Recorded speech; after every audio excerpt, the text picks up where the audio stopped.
2025년 이전 국정감사는 연간 600개 이상의 쟁점을 다루며 오히려 핵심을 흐렸습니다.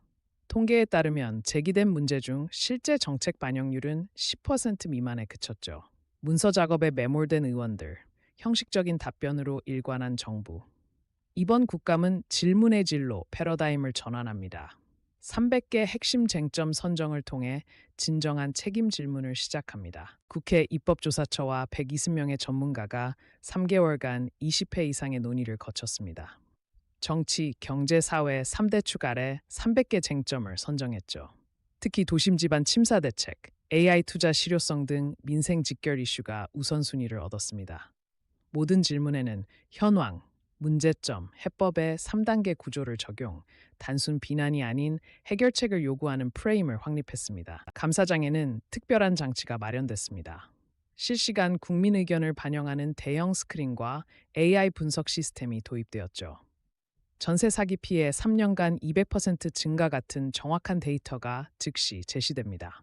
한 의원은 예산 부족이 아니라 배분 문제라고 지적하며 구체적인 재정 재배치 계획을 요구합니다.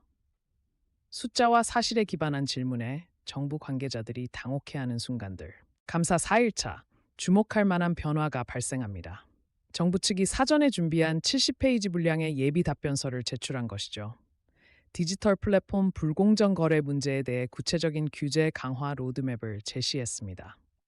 야당 의원들도 민생 현안은 정쟁에서 제외하자며 건설적 태도로 전환합니다.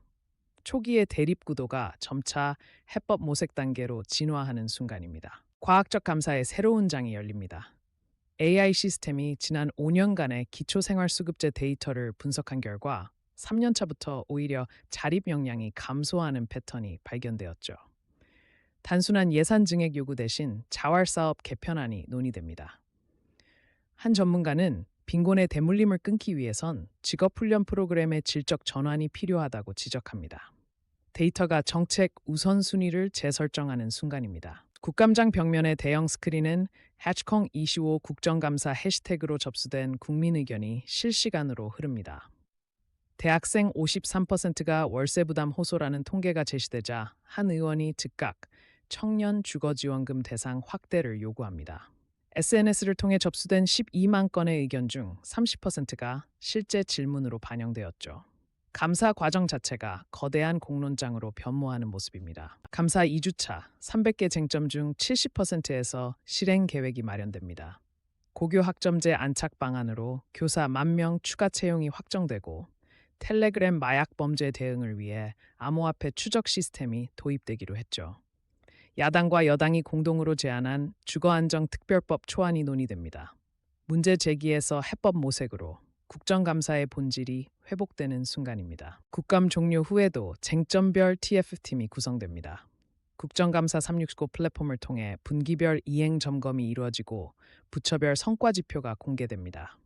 주거대책의 경우 이행률 92%라는 기록이 나오죠.